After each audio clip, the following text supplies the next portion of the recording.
The following is intended for mature audiences only. Discretion is advised. I'll get blue raspberry fruities. My mom will give me $5 allowance a week. Okay. She didn't realize, I shouldn't have done that. Because I went to the local deli and I learned that you could buy the whole entire bag of 300 for $5. That is the greatest kid hack. My backpack was full of these things. I was popping them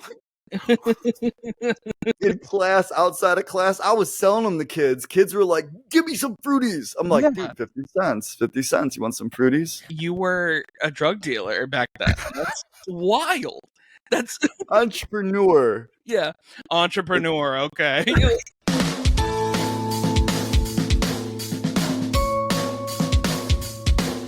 What's up, besties? Welcome back to a brand new episode of Childlike at Best with Mike Valdes. You are never going to believe this, but I'm still the second part of that title. Boy, oh boy, do we have an amazing episode in store today. Today's guest is JP Lambiase. JP is a comedian and the co-creator of a very popular food channel, HellthyJunkFood, on YouTube, which has over 3 million subscribers. And in this episode, we talk about not only the growth of that channel, but also about his childhood, being a candy entrepreneur, if you will. All the nostalgic goodness that we love to hear on this podcast, like snacks, cereal. And we also delve into JP's new venture of stand-up comedy. I really think that you guys are going to love this episode. So without further ado, please enjoy my conversation with the very funny JP Lambiase. My dad's Sicilian, my mom's Calabrese, and my mom's like 100% Italian. My dad's like probably 80%. Okay. And I'm pretty sure it was probably pronounced like differently, you know.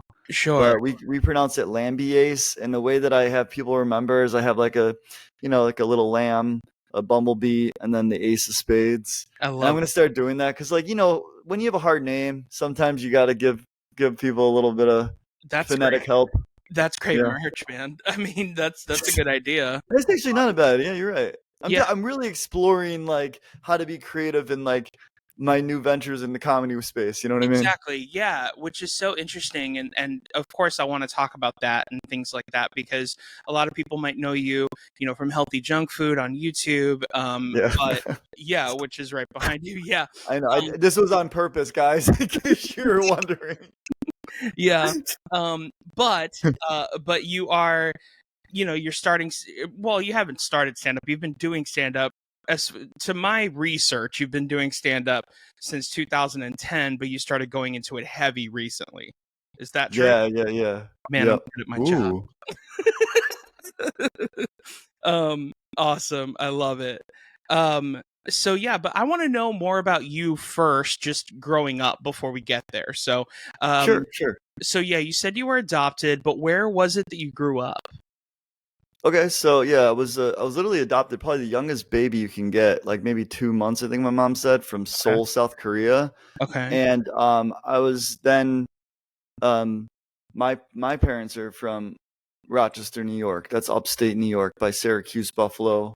Live pretty close to Canada, and I grew up in a suburb called West Irondequoit.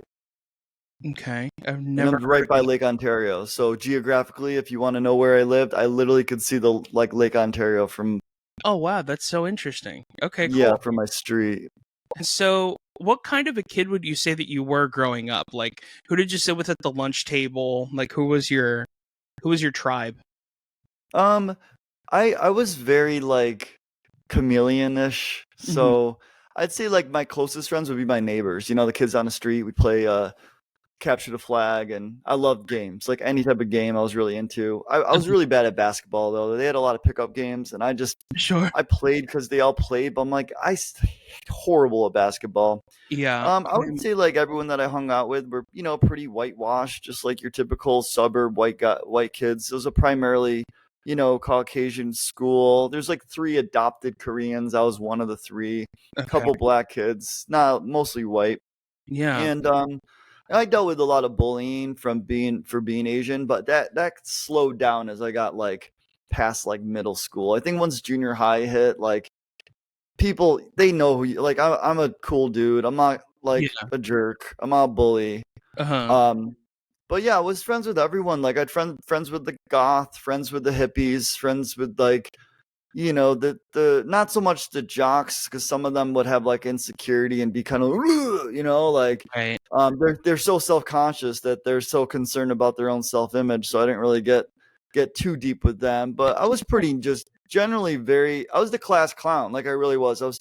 When I was younger, I got in a lot of trouble because my jokes were like inappropriate. You know, let's be honest. When you're young, you don't really know, and then you're getting thrown to the principal. Like I thought I was funny, you know. But I was definitely the class clown. A lot of people when I was younger would be like, "You're weird. You're weird." Yes. And I'd be like, "Yeah, I guess. I mean, I'm definitely not normal." You know? So, well, yeah. I relate to that in many ways, just because like I feel like a lot of performers are chameleons in a lot of ways because we just want to fit in. And so we kind of like maneuver our ways into places and things. But yeah, I 100% was the type of person who made teachers laugh, but kids thought I was weird. You know what I mean? Where it was just like, well, you were funnier than me then, because I made like a lot of the kids laugh with my really childish humor. I don't know about like funnier than you. It was just like, no, I know. Maybe I was just smarter than everything. That's exactly it. See, I was a late bloomer, so my comedy and my maturity was very like, you know, just immature. Sure. But yeah, I totally get it. Like when you have that intellect, because at a young age, you're not going to relate to the kids. I honestly didn't. I didn't really have that. I was a late bloomer. I really kind of clicked with me like later on. Yeah, no, for sure. That's amazing. When you were in school, was that kind of the start of you wanting to branch out and perform? Because there has to be something in you, either from a young age or something, where you want to be seen by people, and because it describes who you are now. So that's very true. Was that like, was it theater class? Was it something like that you maybe were into? No, I was like 4 years old and I want to be a movie star. Really? Okay. I told my mom that. I was like, I want to be a movie star, better actor than all these kids. But I didn't want to do any of the acting stuff because there were always musicals, you had to sing. But I would usually just do impersonations and reenact movies. So like when I was 6 or 7, I reenacted the whole Genie's monologue. Okay. Right here, direct from the lamp, right here. You know, I'm like, Genie from the lamp. Like I'll be 6 years old doing it. That's amazing. When new movies came out, like Austin Powers, all my friends were like, do it, do Dr. Evil, do all the characters. But yeah, I told my mom, like, I want to be a movie star. You know, I mean, get me in commercials, exploit me. I don't care. I'm a kid. Like, I'm going to kill it. I got an edge. You know, these kids don't have this talent. Like, once I get older, I'm going to have to compete with people that have tons of experience. Yeah. I'm literally telling her this at like the age of like 6 to like probably 13. So any chance I could get with the camera, the minute I got a camcorder, oh my goodness, it was like the best thing I ever got in my entire life. Yeah, I completely relate to that so much, and I've actually talked about this on the podcast before. I grew up with a kid who was on a very popular Nickelodeon show, and so for me, I was like, oh, I see this as attainable. So, and it wasn't like, oh, I'm better than him or anything like that. I just saw you could do it though. You had confidence. Yeah, you could see it. Yeah, like I could see it was something where it's like, this is just like a skip and a hop away. Like, Bobby's doing this. Like, I could do this. Why not? And so like, and I remember, I mean, it was the same thing. I was telling my parents, and my parents are, where I'm first generation Cuban immigrant. And so like, my parents are very like, no, you need to go to college. You need to, get a job. And now I don't have a job and I do comedy for a living. So here's you did it. I did it. My parents are the same though. My parents are they're not first generation immigrants. They are first generation buying Asian babies, right. And they're like, oh no, you ain't. No, engineer. Yeah. We you're expensive. Engineer. We're still trying to get our money's worth. Yeah, engineer. That's and they're Italian parents. You'd think I had Asian first generation Asian parents, for crying out loud. Well, I mean, not even. Yeah, you would think that, which is so funny because like that's such an immigrant thing where it's like we didn't come to America for you to become a clown. You know what I mean? Like we came to America so you can become a doctor and like make a name for the family. Yeah, exactly. But we have good work ethic. I think that's basically at the very bottom base of it. It's like passion and work ethic. Mm-hmm. That is something that I feel like goes underappreciated because those two things combined, doesn't matter what you're doing, you're gonna change people. You're gonna make a difference. Of course, that's such an inspiring thing that you say that, because it's crazy because this business, the entertainment business, is very much a business of like it could become a business of bitterness and jealousy, when in all reality it's like it's just not your time right now. Like if you're good enough, you are going to be seen, you know? And so I look at people's wins as like, wow, they got that. How can I get that? Not like, oh, they got that, I should get that. It's like, how can you get that? You know, so and because it is possible, like I said, it's just as possible as having the same, having a kid in your class who was in a Nickelodeon show, which when I was in 6th grade, being on Nickelodeon meant the world. Oh my gosh. Yeah, Double Dare. I wanted to be on Double Dare so bad. Of course. Legends of the Hidden Temple, like all that stuff. Yeah. Oh my God. I wanted to get slimed. Sure. I definitely wanted to be on that word show game with that was forget her name. Oh man, I had a crush on her. Oh, Figure It Out? Figure It Out. Yeah. Yes. Yeah, that was great. Where they would the whole thing was about a kid's weird talent. Yeah. Yeah, that was great. No, it wasn't Suzanne Summers. It was Summers. No, I know, that's what I was thinking. Summer Sanders. That's it. I thought Suzanne Summers too. Summer Sanders. She was a swimmer, right? An Olympic swimmer. Yeah. I think she was like a swimsuit model or something. Yeah, I don't know. I probably had a centerfold of her somewhere. I don't know. Every Nickelodeon kid did, right? I have my centerfold of Danny Tamborelli right there. So I mean, was Hillary Duff Nickelodeon? No, Hillary Duff was Disney. But yeah, Hillary Duff was Disney. Hillary Duff was my crush for sure. That was like my. That was like. Hillary Duff and her two hit singles. Yeah. Yes. I love both of them. Okay. I know, me too. I love Ashley Simpson. I love those two songs. Yeah, they're great. They were great, and so good. Yeah, and Ryan Cabrera's one song, like I love Ryan Cabrera. Yeah. Oh my God. Like, yeah, it's all great stuff. I love that. So I kind of want to stay on this nostalgic train here. Yeah, of course. I love nostalgia. What were your favorite snacks growing up? Cereal. Yeah. Like fruity. I would say like fruity. Oh, the cereal aisle was my favorite aisle in the entire grocery store. You came to the right podcast. It had everything going for it. Even when there wasn't cereal, there's Gushers and fruit by the foot, and granola bars, and like. And as an adult, I'm such a savory, bitter person. But like, man, did I eat a ton of Count Chocula? I'd say my favorite cereals were like Cinnamon Toast Crunch. But then, like, when I got sick of Cinnamon Toast Crunch, I hated Cinnamon Toast Crunch. Sure. So I had to switch it up with one of the fruitier types of cereals, like a Fruity Pebbles. Which, if you eat it quick, it's the best thing ever. If you let it sit, it's just garbage. Yeah. I hated Lucky Charms. I think that's just a monstrosity. Like, unless you're just obsessed with marshmallows, that was like the just blandest Cheerio I've ever had in my life.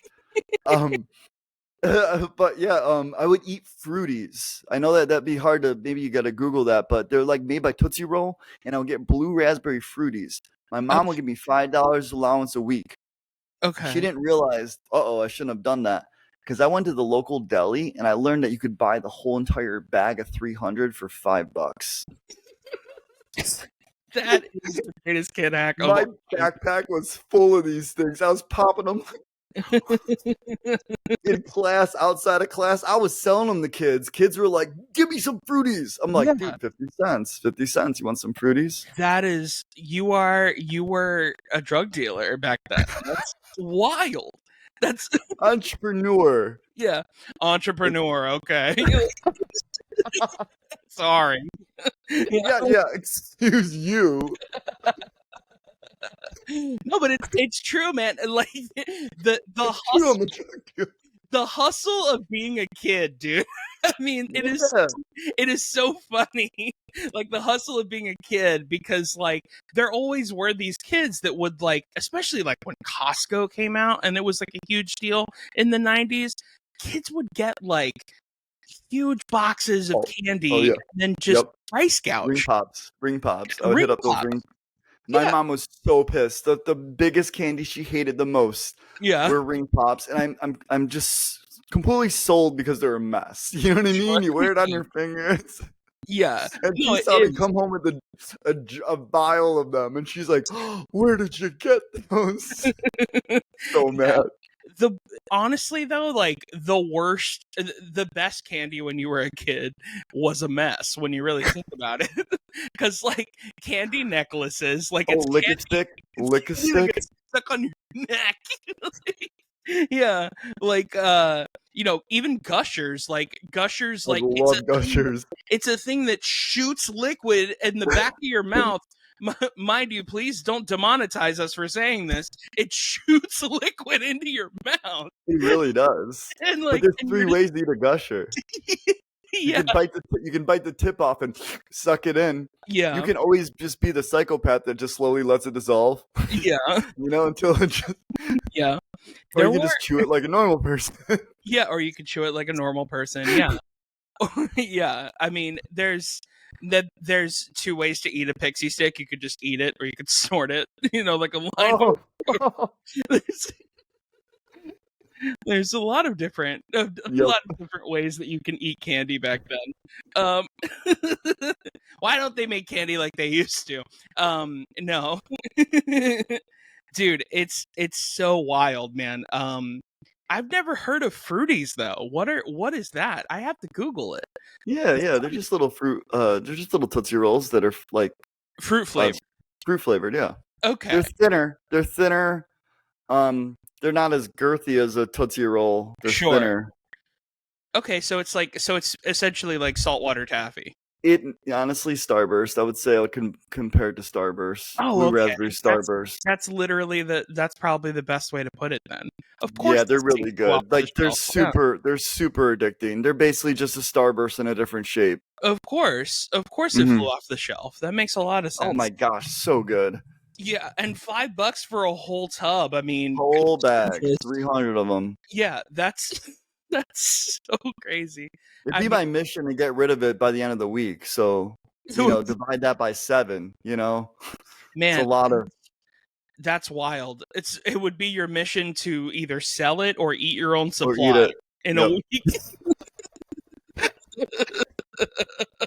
That's so wild, man. That's really funny. We do like to talk about cereal on this show. We've talked about it quite a bit because I know that that's one of your favorite snacks. And usually I like to talk about a very specific cereal with my guest because it reminds me of my guest in some way, shape, or form. And so I spoke with my sponsors over at General Mills. Now, by sponsor, I mean that I like them and I buy their products. And by spoke to, I mean that I tweeted them repeatedly and they never got back to me. So cereal, the cereal. Misleading. Yeah, very misleading. The cereal that I chose for you is IHOP Mini Pancake cereal. Now, the reason why I chose this for you is because you have created an empire that is very like, I mean, for lack of a better term, it's just like, we ate 5,000 calories in 24 hours. Like, check this out, And so to me, I was like, how can we get all of IHOP into one bowl of cereal? And I was like, that is such a healthy junk food kind of video. It's just like, let's get all of IHOP into a cereal. I love it. And this, honestly, I know that we're conferencing, so you can't really eat any right now. I'm not sure if this is still in stores. I believe it's in Found this at Walmart, I believe.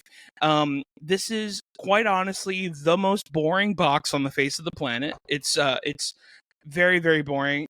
Oh It's like, God, that looks like the placemat. yeah, it's At the, you know, it's or the back of a menu. it literally says pancakes. It's on the menu. Like Oh my gosh. it's not, it doesn't even say the cereal's good. It just says they're on the menu. Like, Oh my gosh. it's crazy. What a travesty. Like the marketing people behind this IHOP cereal, they're like, let's not put too much effort into it. Let's just throw it out there and see what happens real Yeah, quick. I know. Yeah, that's so wild to me. And then like, you know how usually, especially like cereals that have been around for a while, they're just like Fruity Pebbles, for example. It'll give you a recipe for like how to make Fruity Pebbles rice Those squares or Krispies. something. Yeah. Yeah, like it'll give you some sort of a recipe. The recipe here is mini pancake and syrup. So basically, they want you to just pour syrup into the cereal. And that's the recipe. And I guess that's the Oh. recipe for a new type of diabetes that I'm calling type 3 diabetes. Pardon the brief interruption, besties, but me and my buddy Alf just wanted to talk to you about Childlike Wonder. Childlike Wonder is the official merchandise store of Mike Valdes and of Childlike at Best. As you can see here, there are some shirts with my face on them that say comedy's favorite cartoon, as well as the Viewmaster collection, which is one of my favorite designs that we have. You've seen me rock many a t-shirt from the Viewmaster collection.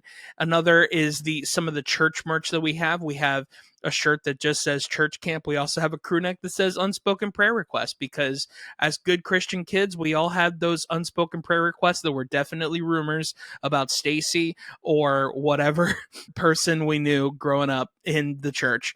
I'm so excited about this collection, and I'm so excited to release it to all of the besties. So if you want to support the show or support me in any way, please just go to childlikewonder.co and grab yourself a tee or a crew neck and tag me on Instagram. I'll repost you.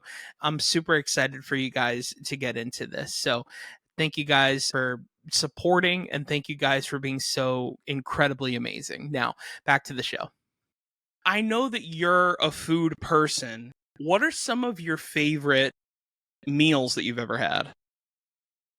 Oh, that's actually a really good question. I would say usually when I get to travel to areas where it's like the originator of something, Mm-hmm. just to be able to have experienced that, I feel like becomes some of my favorite meals. Sure. Like when I was in Mexico City and I had like tacos al pastor, like authentically, Uh-huh. it was just godly. The thing is that it ruins everything else for you.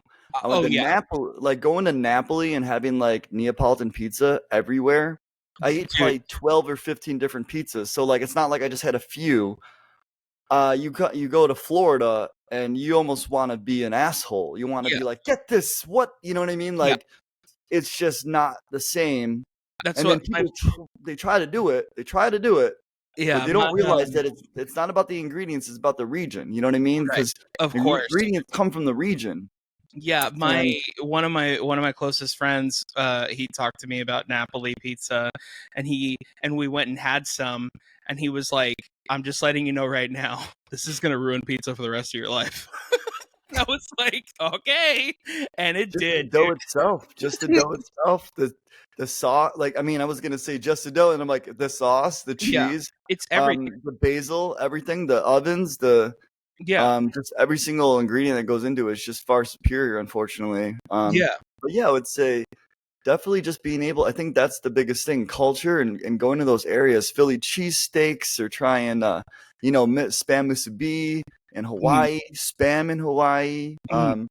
And that's why I really, really love the travel segment. I think that is something, I will continue to do the rest of my life. Of Is course. try to hit up as much food that comes from those regions. Yeah, speaking of Hawaii, did you have the original Dole Whip at the Dole factory? No, I didn't. So in Hawaii, the Dole Factory is there, and you can have the original Dole Whip, I which of think I went course to the Disney factory. recreates. Oh, I went to Macadamia Nut Factory. I was in Okay. the main island. I was in a big island. I don't know if the Okay. Dole is in the big island. I'm not sure. Yeah, I've only seen it through. So here's the thing, JP. This is something real weird about me. I like to watch videos of families going on vacation. Now, let me explain myself. Um, there is a very big subculture of people that like to travel, and in fact, you're one of those people. Quite frankly, that travel and make great videos about travel. And for someone like me who doesn't really get to travel in that way, I like to watch those videos just to be like, oh, what's going on at Disney World this Of week? Or course, like, vicariously living through someone's experience. I mean, it's exactly, yeah, yeah. And I mean, I don't know. I guess I don't have to explain it to you. I mean, you make this content, so yeah. I mean, you're no different than someone that says, "Oh, I like to watch someone play video games." You yeah, know, people will be like, "Why?" And I'm like, "Well, to be honest with you, it's our type of, it's our type of pleasure. It's yeah. basically like we can't do it, so I will watch someone else." Yeah, like especially with video games, like I can't do it to as well as they can. So that's Yeah, why I like like pro watching them. sports, Yeah, like like pro pro sports, sports. exactly. Yeah. I can't do it as well as them, yet So I'll it's scream at impressive. them when they do something wrong. Yeah. Which I always find so funny because it's like, why? Like, you can't do that, like, because you broke your ACL or whatever. Like, have you ever noticed? I want to do this bit on stage so bad. Have you ever noticed that you always have a family member in Thanksgiving that you only see once a year, and they always talk about how they could have gone pro had they not broken their ACL? Yeah, it's always the ACL too. That's got to be the most painful news to hear. Oh, Yeah. my ACL. Oh man, I heard at least 5 other people with the ACL thing. You got to wear that knee thing for the rest of your life, Yeah. right? And Yeah. you can never walk straight. You can't do Yeah. anything once you tear You'll that. never It's game over. Yeah, you'll never be able to play baseball again. It's game over. Yeah. And the punchline would be like, yeah, I can't play chess now, or like just something that doesn't require him to Yeah. move, you know. Yeah. Like, yeah, I tore my ACL. Don't you play Yeah. chess? Yeah, it tore my ACL I can't do the hot dog competition anymore. I can't do Nathan's. I can't eat Nathan's. You understand? I get a cramp. Yeah, I get a cramp. it goes straight to my knee. When did you start Healthy Junk Food? 2013, January 26th. Okay, nice. Like somewhere around that time. Okay, cool. All right, as long as it wasn't January 6th, I guess. It doesn't matter. But yeah, so you started that, and I believe I was listening to a podcast, which this was wild for me because when I discovered Healthy Junk Food and I discovered you and your vlogs and things like that, it was you guys had gone viral already. Like it was like humongous when I discovered you guys. Yeah. We were talking about it where you were like, it took us like 3 years to get anything going.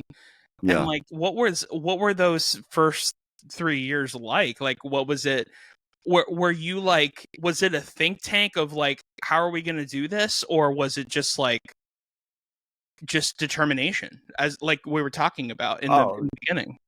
For me, it was just determination. Like I want to grow a YouTube channel. I've been wanting to do that since YouTube became YouTube. Right. I didn't really have a focus, but when I went all in on the healthy junk food, I did what a lot of people did. You get really gun ho. I did all the graphics. I made everything look really good. Back then, it looks horrible, but Sure. I thought it looked good.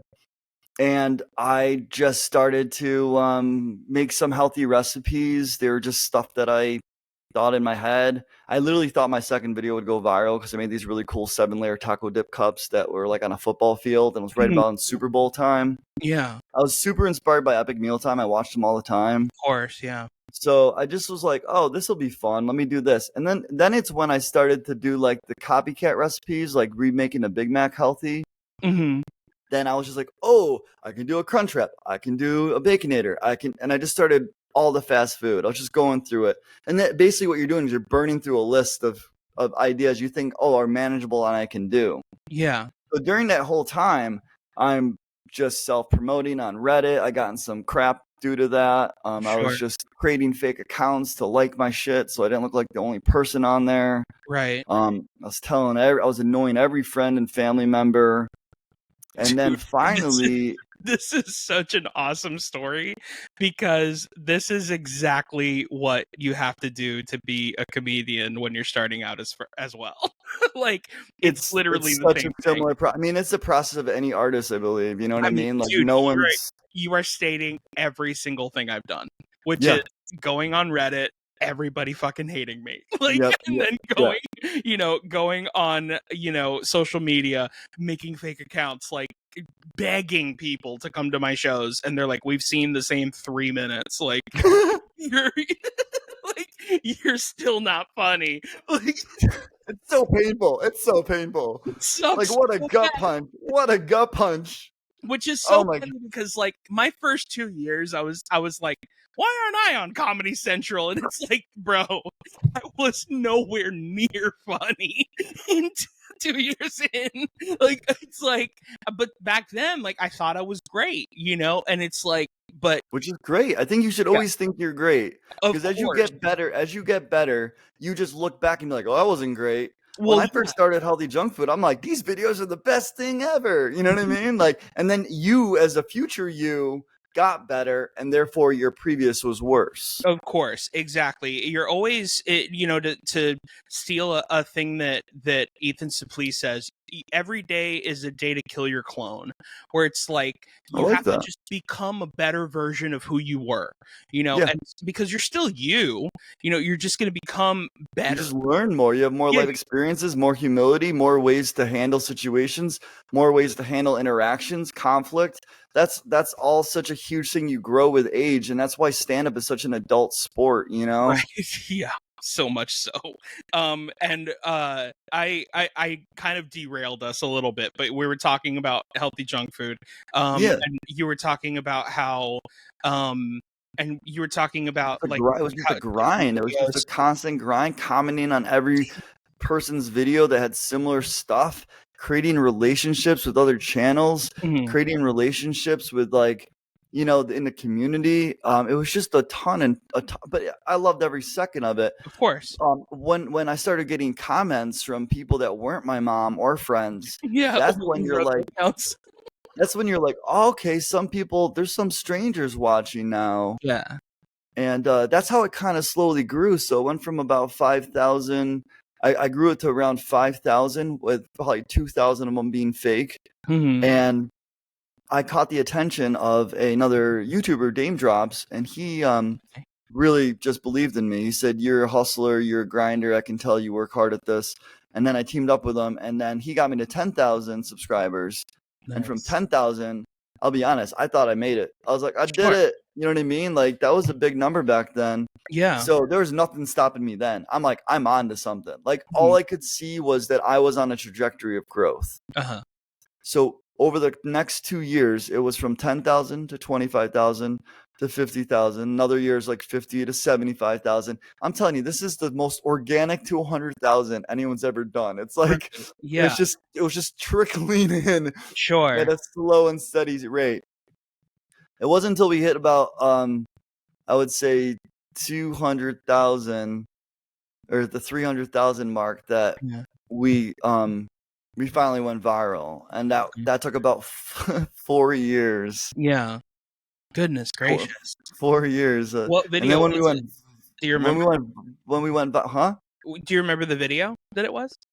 Yeah, so we were at VidCon, and the Mac and Cheetos just dropped at Burger King, and everyone at VidCon was reviewing them. We were doing it in hotel rooms. Shane Dawson was eating them at the time. Every single big YouTuber was eating them and reviewing them. And we're like, we're Healthy Junk Food. We copycat that stuff. We got to get home now. So we flew home. I edited it in one day because I knew that it was just hot topic. And right when it launched, immediately we noticed that it was performing better than other videos. Wow. And by the end of the night, it started to go viral. And then when it started to go viral, I was on Social Blade till 2 a.m. just getting dopamine. Yeah, like of course. bring, bring, bring, bring. Like we were jumping like 300 subscribers, probably about a minute. Wow. Yeah, That's like it beautiful. was just like the numbers were like flying in so fast. And I remember at that point, I'm like, my life's gonna change forever. I'm like, I did it. You know what I mean? And the best thing was, I put so much, all my blood, sweat, and tears, and into the other 300 videos we had made, because we had about 300. Mhm. That every single person in the comments was like, "Where has this channel been my whole life? Right? I'm about to binge. I'm about to binge the whole thing." And what that did was it just grew all the other 300 videos all at once, and then that massive amount came in, was just like, oh my gosh. So like, like we're getting emails, we're getting people like sponsors, like all the things you want. And I'm Yeah. like, at this moment you have to capitalize so hard. So right after that, I made another mac and Cheeto recipe, because mac and Cheetos killed. So I did a cone version with a Cheeto cone, and then I did mac and cheese Cheeto pasta, mac and cheese donuts, mac and Cheeto everything, until people are like, stop with the mac and Cheetos. And I'm like, okay, all right, I'll stop with the mac and Cheeto. Yeah. I'm like, we got to think of something else now. You know what I mean? Like, what's the next thing? Might I suggest IHOP in a cereal bowl? Yeah. Let's have a depressing box. We'll put it in too. Like this soulless cereal box. Oh, I had to, man. He gave me that moment, so I was just like, I got to threw it in there again. This sad like excuse for Cookie Crisp. You just threw it in there. Like, Dude. what in the Dude, that was you called that shit out so perfectly. That's exactly what it is. It is. It's like, what are you trying to knock off here? Yes, that is exactly what it is. It is the knockoff Cookie Crisp, dude. You're absolutely correct. Yes. But going back to that story, man, it's so not only beautiful, it's so inspiring, because you know, granted, not that any of this is bad, but there are so many creators that get popular off of like one or two things, and then it's like, well, what else you got? And it's nothing. You know what I mean? To where it's like, the reason why you succeeded was because you had that determination, and you knew, this is the brand. I am, and I say this about being a comedian all the time, and I'll say this about being your YouTube channel as well. You're so unapologetically you, and it's like, how can we be unapologetically us? And how, and that is why when that thing popped off, and I 100% was that person who was like, where have these people been my whole life? Like, how have I not heard of this? This is so amazing. And like, and like, almost like, being mad at like the YouTube gods for being like, why didn't you put this in my algorithm? I've been watching videos like this all the time. And it's like, like that kind of thing, which is, and I think that's it's also a more humbling way of looking at it as well. I would assume, as a creator, because you're just like, hey man, like, I knew what it was like when I had to like my own stuff, So like, I'm just assuming that's what it feels like, where it's like, you don't it's a little bit less, you don't feel like, you feel prideful about it, but you don't feel like egotistical about it. You know what I mean? Where it's just like, no man, like, I worked for this, and that's why we have what we have, because I worked for this, which I think is way more important. Yeah, absolutely. Yeah. And I would say the same thing for your comedy as well, which is really amazing. I mean, I've been watching your stuff through Instagram and TikTok and things like that, which is unfortunately the way of the world and how we're going to start releasing specials now. But it's wonderful to see that trajectory, because and frankly, I remember watching you and being like, isn't that the guy from HellthyJunkFood? And I'm like, oh man, he's doing stand-up now. And of course, as a stand-up, I'm a fan of stand-up. Like me too, absolutely. Before I'm a comedian, which I've been a comedian for almost 10 years, but like before I'm a comedian, I'm a fan of comedy first. And 9 times out of 10, unless it's somebody who I'm like, why are they doing comedy? Which is hardly ever. I'm always so excited when people at least try, and then when people are good, it makes me really happy. You know what I mean? Yeah. Oh my God. I feel like that's a mutual feeling for so many comics. What you just said. Yeah. And that's, well, and I'm bringing it back to you because that's how I felt when I saw your work, where I was just like, oh, he does stand up. That's amazing. Oh, he's good. This is great. Like it made me very happy. And then finding out that you're not that far away from where I am in my scene, because I'm in the Miami scene, it was really cool to be like, oh man, like it's, maybe we can work together. Like this is like an awesome thing, so because honestly, like comedians, especially, I've come to notice it's like a brotherhood, where like 100%, yeah, a brotherhood, sisterhood, family type deal, where so it's just like, much. Yeah, I love the community. I absolutely embrace some people, like they're like you said, like family. Yeah. There's too much relatability. There's too much. Yeah. It's the safest space you could ever be in when you're with comics that, you know what I mean, that you're vibing with. That you'll definitely connect. It's a quick connection that you feel with people. Well, and not only that, you can be. It's like. Let me say it like this. Like when you meet somebody for the first time that's not a comedian, at least as a comic, at least for me, I'm always on my best behavior, kind of like I'm on a first date. Yeah. But when I'm with a comedian, I'm just like, oh, I can be me. You know what I mean? Yeah. Oh my God, 100%. You could do no wrong. You could do no wrong. Yeah, because we've heard everything. We've heard everything from everyone. We can't get offended. No. Like it's just, it's like that. It's that kind of thing, and it's kind of a beautiful kind of thing that we can be, like I said, unapologetically ourselves. And if you can translate that on stage and get strangers to trust that, ooh, that's comedy, baby. That's what comedy is. So like, I wanted to go back to, you said I believe from the last couple of podcasts I listened to where you were talking about this, that you started back in 2010 in New York. Is that true? Yeah. So what podcast was it on? I can't remember. I do a lot of research. Oh, that's good. Yeah. So I think I can't remember. It might have been Chris Robinson's podcast. Oh yeah, that was a good one. Yeah. Which he's super nice. I love Chris. Yeah, he's a great guy. When I was living in Oneonta, New York, that's kind of center of the state. This hot dog stand was doing stand-up not hot dog stand. It was like an indoor brick and mortar. Okay. I was not like, a stand. Wow, that is something I know, right?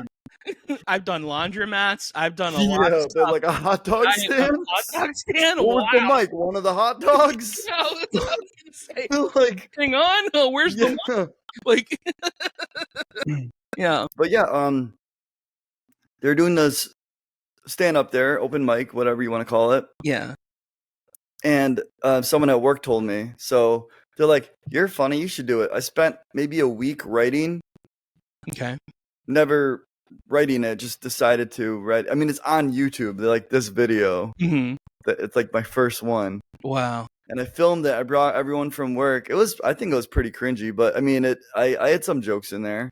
But that's the beauty of being who you are now, where you see it as a comedian now and you're like, yikes.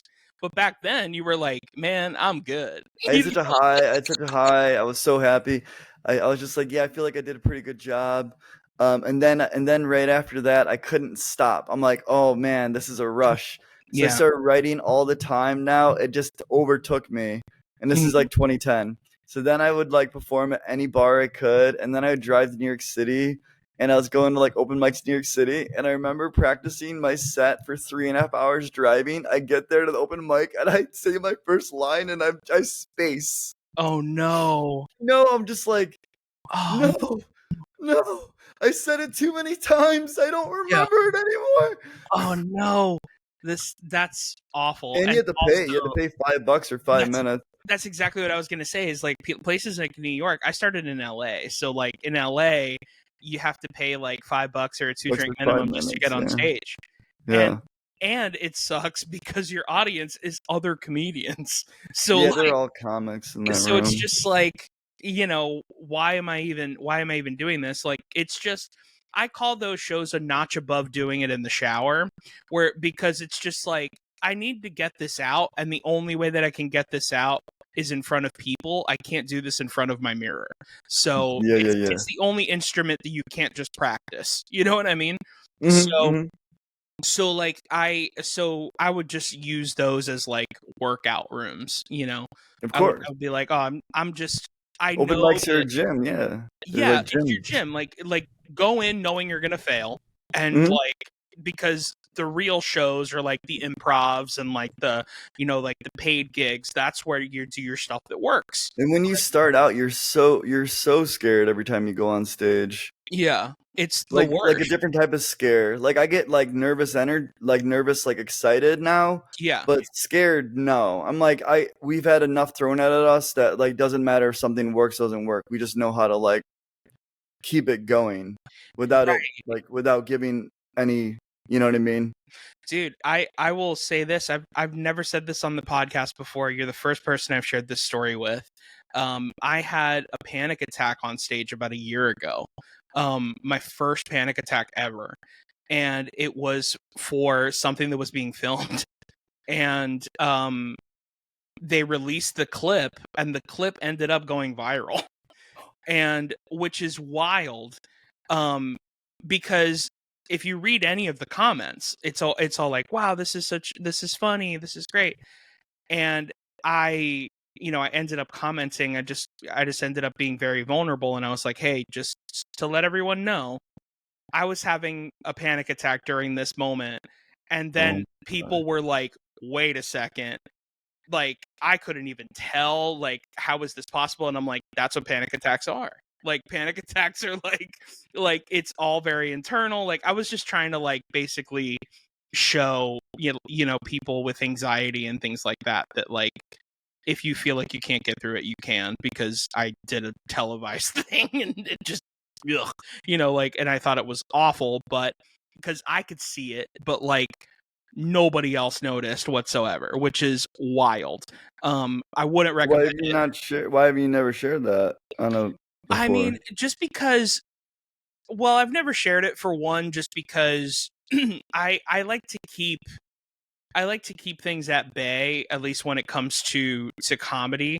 Because it's weird, because comedy is supposed to be like a silly thing, and like you're not really supposed to be vulnerable and honest, and which is one of the reasons why I started this podcast, was so I could talk to comedians about real stuff, because like when we talk about our childhood and things like that, like, yeah, it's funny to talk about our like our entrepreneurship or whatever it was, like, it's funny to have those memories, but also it's important for us to be like, hey dude, like, sometimes things happen, like, especially with me specifically, like sometimes things happen, and I like being honest and vulnerable with my audience, at least on a podcast, because it's not something I would do on stage. Like, on stage, I'm a character in a lot of ways. Like, I mean, you would say the same thing about yourself. Like, we're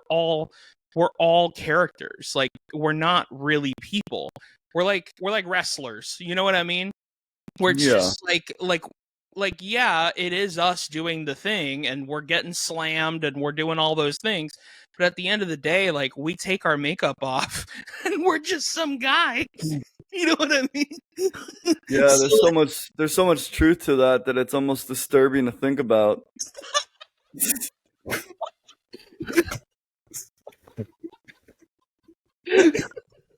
It's so true. That's the funniest compliment I've ever gotten. This episode is also brought to you and will always be brought to you by our good friends over at the Crunch Cup. The Crunch Cup is a portable cereal cup that keeps your cereal crunchy. It's a tumbler that separates your cereal from the milk, which is amazing and such a great advancement for us cereal lovers, because I am an anti-soggy cereal person personally. In fact, so much so, they actually have a crew neck that I'm really wanting to get called the Anti-Soggy Cereal Club. You can get crunch clips for your cereal bag. You can also get a bowl to separate milk from your cereal, or you can just have chips and salsa if that's what you want. To purchase the Crunch Cup or any of the Crunch Cups merch, just like this amazing crew neck I was talking about, go to thecrunchcup.com and use promo code Mike Valdes 10, as you can see right here, Mike Valdes 10, to get 10% off of your order. Support your love for the show and be a part of the Anti-Soggy Cereal Club by going to thecrunchcup.com and using promo code Mike Valdes 10. Thanks to the Crunch Cup for always being such a supporter of Childlike at Best. Now back to the show. Just to get even more real about it, I remember it was 5 minutes before I was supposed to go up. And I remember I was having the panic attack, and I was like, you have 5 minutes, you can go up to people, you can tell them you have anxiety. I mean, for Christ's sakes, Simone Biles didn't do the Olympics because of anxiety. You can get out of a TV taping. It'll be fine, you know? And Yeah. and I was like, I'm not going to do this, because the second I say that I can, my body is going to do this every time I do stand up, and I'm never going to let it win. I'm never going to let it win. So ever since then, I mean, I haven't really had anxiety ever since then. Like, at least on stage, I have anxiety all the time, but on stage, my body's like, nah, we don't mess with him there anymore, because he's just gonna stay there, you know, which is true. Yeah.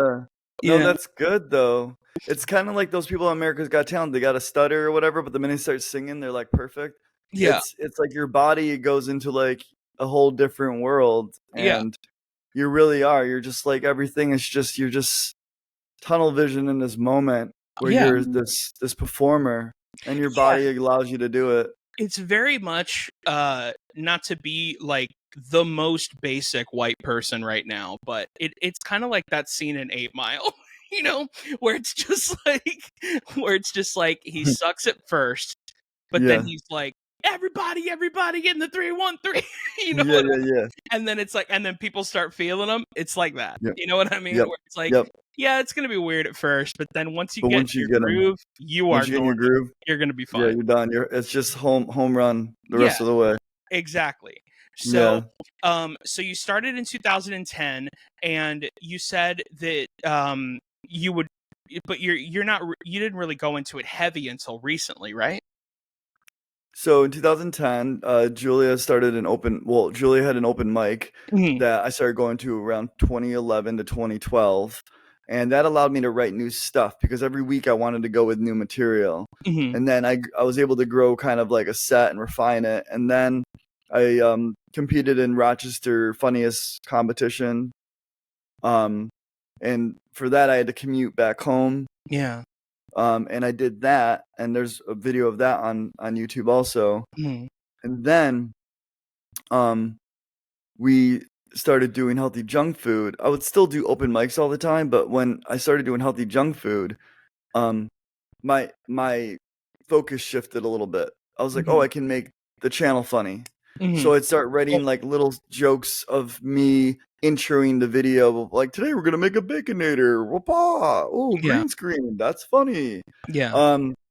And I was just like, oh, this is kind of fulfilling in a different way. And I was just like, there's no comedy clubs. When Julia and I started like dating, like, she stopped doing the open mic, so there's no outlet for me to perform. And then when we grew Healthy Junk Food, it's like, well, we got to keep going at it. So we moved to Orlando, Florida, And I moved to Orlando because of Carmen Valone and stand-up comedy. Right. So the whole reason I moved to Orlando was for stand-up comedy. I'm like, hey, I want to be near the comedy scene. I want to start doing it more. Okay.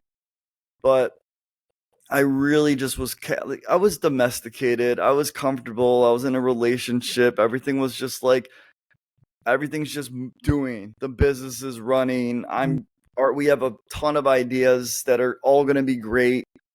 And we just kept going through each and every one. And then it started expanding when we started traveling. Mm-hmm. So comedy I would say from 2013 to like 2021, 2020, all the way after COVID, I would guest spot places, sprinkled throughout the years. Yeah.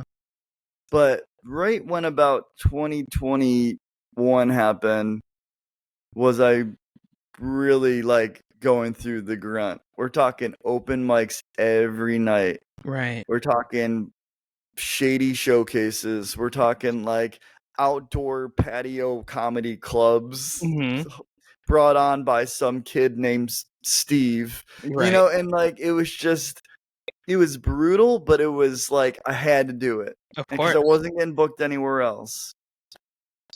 And then Bonkers started booking me.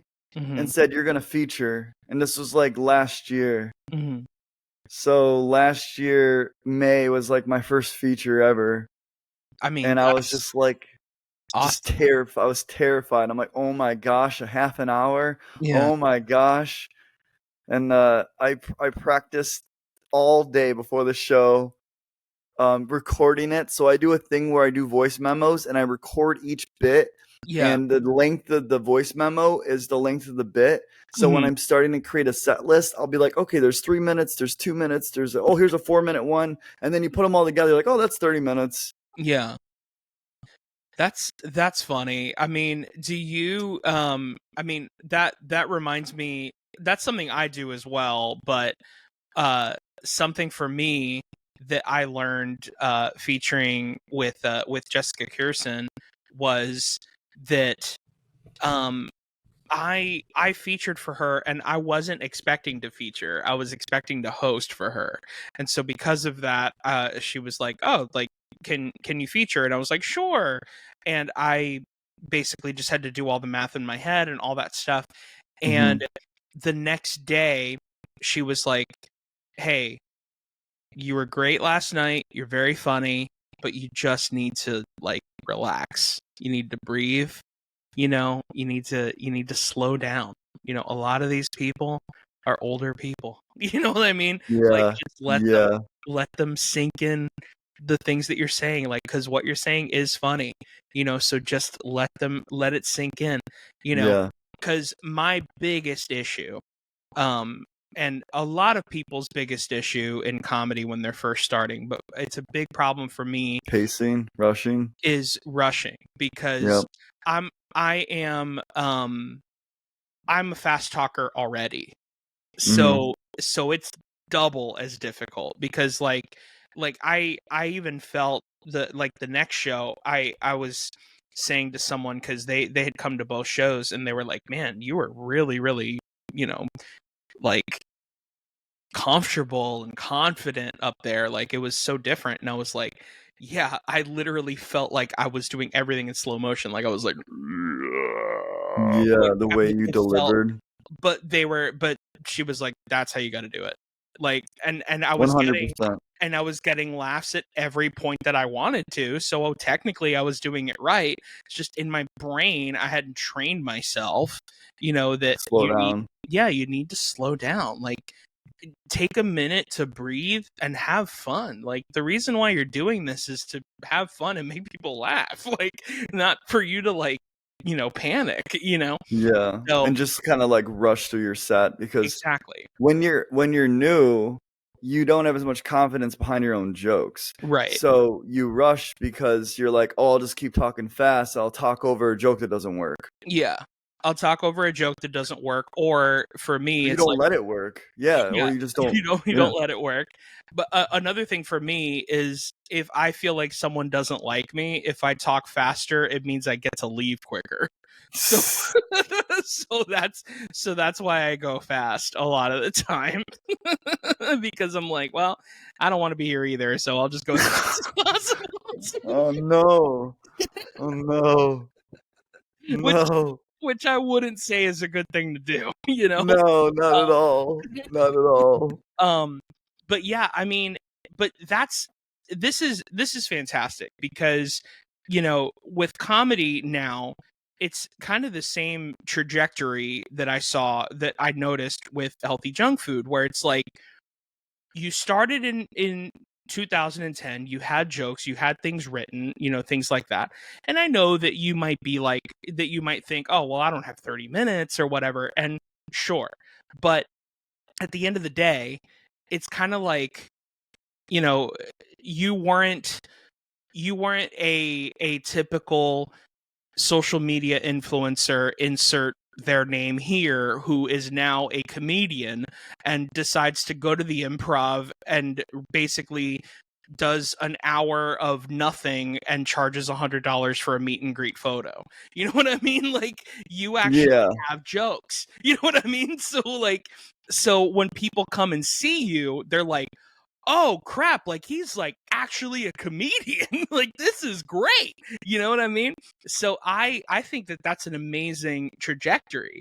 I mean, I have something really interesting to bring up about that. yeah. I honestly, I'm afraid to think that these people that you're excited that they're a comedian and they're funny, Mm-hmm. the social media people that really aren't funny selling $100 a ticket, Mm-hmm. I think the people just want to see the person, right? Oh, 100%.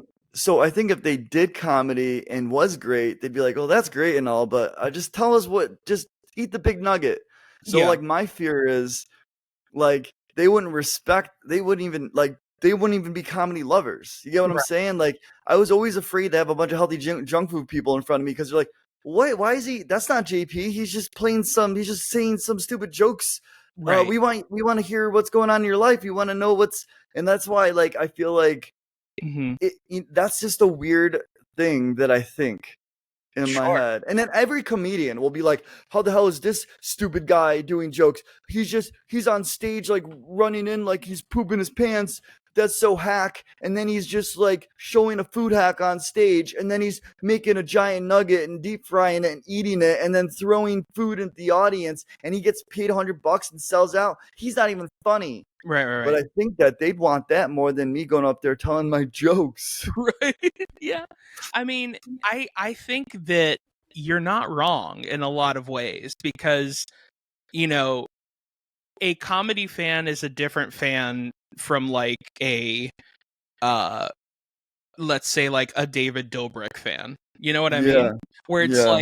it's like, yeah, let's say David Dobrik does comedy now.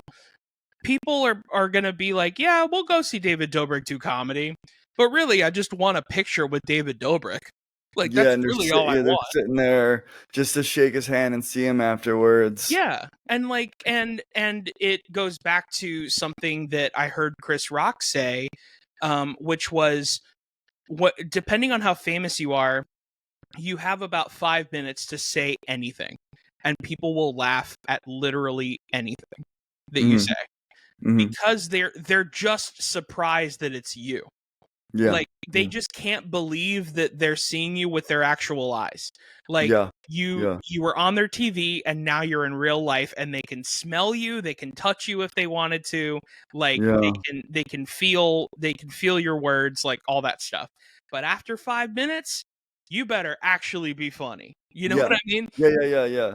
And so like and I think that, you know, I think that that's genuinely, I mean, I never looked at it like that because I've never been, you know, a famous YouTuber, somebody who has any kind of social, economic status or anything like that. But yeah, like it would be something I feel like that would scare me is like, do these people actually like me because of my jokes, or do they just like me because I do this thing, Yeah. and Yeah, that's, exactly.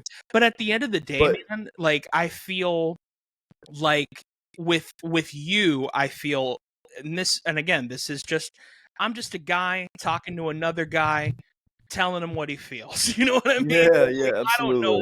don't know what it's actually like in your life, but when I see those videos, that's not how I feel. Like I don't feel like, man, why is JP doing that? Like I'm like, no, this is awesome that JP's doing Oh, that. that's And good. JP is great at this, and I want to see more of it. And and why can't two things coexist? Like I also, another thing I do is I'm an actor and I'm also a musician. Why can't those things coexist? Why can't I play the guitar and be funny? You know what I Yeah. mean? Like Yeah, I can be absolutely. both of those things. You can be both of those things too. You can be a YouTuber who's also a comedian. Like two things can coexist and you can still be the same person, Yeah. Yeah, absolutely. Yeah, I guess this change is hard for some people, and that's the big thing with like, like your core audience from a food channel. They're Yeah. just there's it's change is hard. It's like, oh no, dad's becoming a comedian now. Dad, I like dad cooking. Right. So it's just kind of stuff. It's kind of stuff like that. But yeah, I really like me starting. I feel like I am starting like a new journey, a new chapter. Hmm. But this has always been like my biggest passion. I always Sure. wanted to do YouTube, but I Mhm. always wanted to make people laugh. I don't care Yeah. in what avenue and what element. I just wanted to make people laugh. Right. So doing stand up is really fun for me. Writing is so therapeutic for me. Like I just love to write. Yeah. And then when you get a new joke that you're giggling about, you just want to rush out there and hit up the first open mic and just be like, ah, It just happened to me this ah. morning, dude. It just happened Yeah, to me this morning where I said something out loud and it made me giggle, and I was like, I have to record this. And I yes, recorded myself doing it. yes. Like it just happened to me this morning. Like it's such a great feeling. And then you're just Such like, a great I feeling. gotta go outside and I gotta try this. Like I I gotta gotta try see it. if it I works. gotta Yeah. try it. And sometimes it just kills, and sometimes just now you're just adding to like your A list, and you're like, oh Mhm. my gosh, this is so incredible. I go, is my A now becoming B? Oh my Right. gosh, this is amazing. Because I like literally that's kind of I'm going through that transition now where I found like topics that like are becoming my A's, and my A's are becoming my B's Right. now. Yeah. No, that's a wonderful, wonderful thing, man. I man, for one, I have to say this. Thank you so much for being a part of this. I mean, it's been such a blast talking to you. Yeah, Um, absolutely. and I love talking comedy with you. I have just a couple of questions left.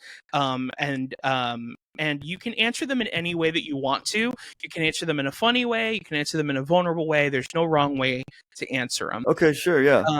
What advice would you give to your younger self if you were to meet that young JP today? I would tell my younger self to really protect yourself, protect your own intellectual property, protect your assets, protect um and keep your life very like just trust people, but always just be mindful of like if something changes, am I still going to be good?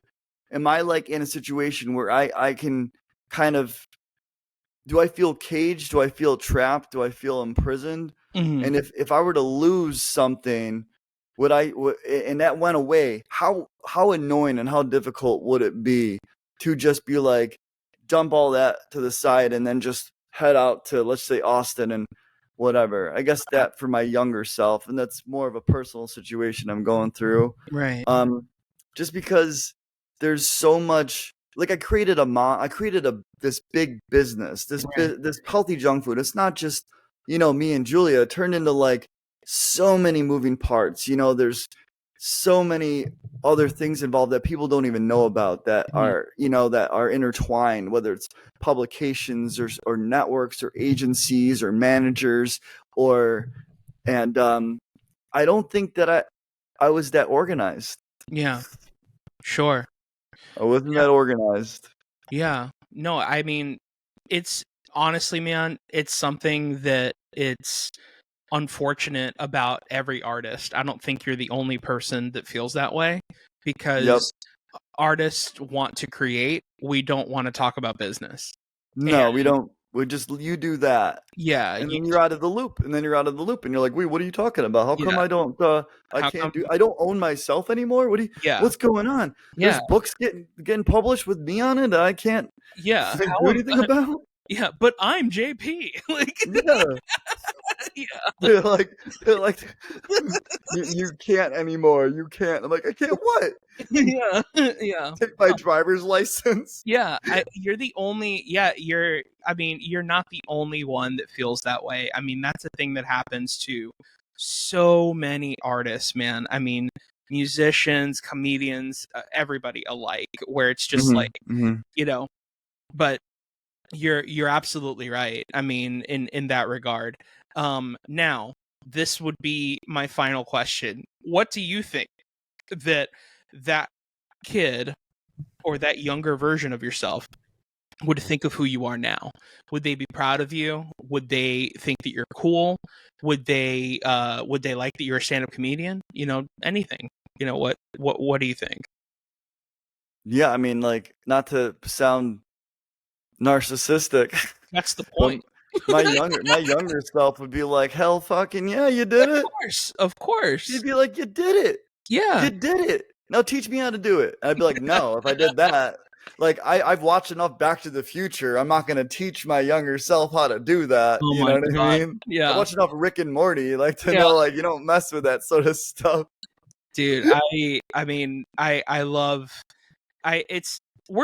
look, man, we're in a weird time right now, just so everyone knows. I don't know what's going to happen by the time this is released, but the SAG strike and the WGA strike is happening right now. So it's like real weird for me to be able to, if I can talk about movies and stuff, because usually I like talking about movies and things like that with people. But I just have to, because you said Back to the Future, and it's my favorite movie of all time. So, like, I mean, it's numero uno. Yeah, it's the best movie there is, and like when it comes to anything nostalgic, I always like talking Back to the Future. That's literally, I told my best friend this recently. I said, that is a movie that I can safely say I think about every single day of my life. In some capacity. Can I do an impersonation for you? Yes, please. McFly, you bojo, those boards don't work on water unless you got power. Sorry, I love that. I love that line. I love that scene. Dude, Back to the Future too, man. I love that so much. I love that scene. Like, not only that, I feel like that's the best place to end it, with an impression from Back to the Future too. Those boys don't work on water unless you got power. So funny. JP, where can everybody find you online, and where can they watch you do stand-up? Yeah, so Instagram, I'm at JP Lambiase, and that's spelled lamb like the animal, IASE, JP Lambiase. And if you just type in JP LAMB, I should show up. Yeah. But also YouTube, I'm actually doing a vlog of my entire comedy journey. I've been watching those. They're super fun. 12 videos are done. Only 2 are released right now. When this podcast goes out, there's probably going to be more released. But they are evolving, because as a creator, every time that I vlog, I'm like, let me do something creative. Let me do something a little bit different. Let me add some storyline. Let me actually add some drama. And I'm legitimately going in these clubs way more fearless, because I'm creating a vlog. If it goes bad, that's good content. If it goes good, I did well. Right. And I actually would love to still continue our conversation outside of the podcast, because I'm going to start traveling, and I would love to I don't care where it is. I'm probably just going to be almost like a nomad, just roading it around, and just in my car, just getting Airbnbs and just staying in areas, networking and doing shows until I feel like I've done all I could, and I feel like vlogging that would be awesome. Having you in on the vlog would be amazing. Having us go to do a showcase together, or even hitting up a mic together. Mm-hmm. Because I mean, obviously, honestly, I feel like we must be nearing the same age, because we have so much in common, and we haven't even talked long enough to find out what else we have in common beyond cereal and movies. I'm like, geez Louise, Doc. Geez Louise, you just disintegrated Einstein. What did disintegrate anything, Marty? Man, 3 impressions in 1 episode. What is going on? Yeah, I mean, you brought up Back to the Future, and like I can recite the whole freaking film. It's true. That is very true. Now we have to do the third one, which is, boy, where'd you learn to shoot like that? 7-Eleven. 7-Eleven. It's my favorite line in the whole movie. Yeah. That's amazing, dude. We'll definitely talk off mic, which I love saying on the podcast, because everybody on the podcast is just jealous that they won't be able to listen. So I always love doing that. Like I always they won't be able to. Yeah. I always love saying stuff like that, or stuff like I'm probably going to edit this out and then leave it in, because it makes people listen harder, because they're like, oh, what's he about to say? Oh, because he was going to take this out. Yeah. You're just baiting them. I'm just baiting them. You couldn't say this on your podcast, but. Yeah. But IHOP cereal is bad. I was like slightly offended when I saw that. I was just like, can I be? Hey, why? No, I mean, yes, I agree. Why does it exist? Of course. Why? 100% true. But yeah, this has been a blast.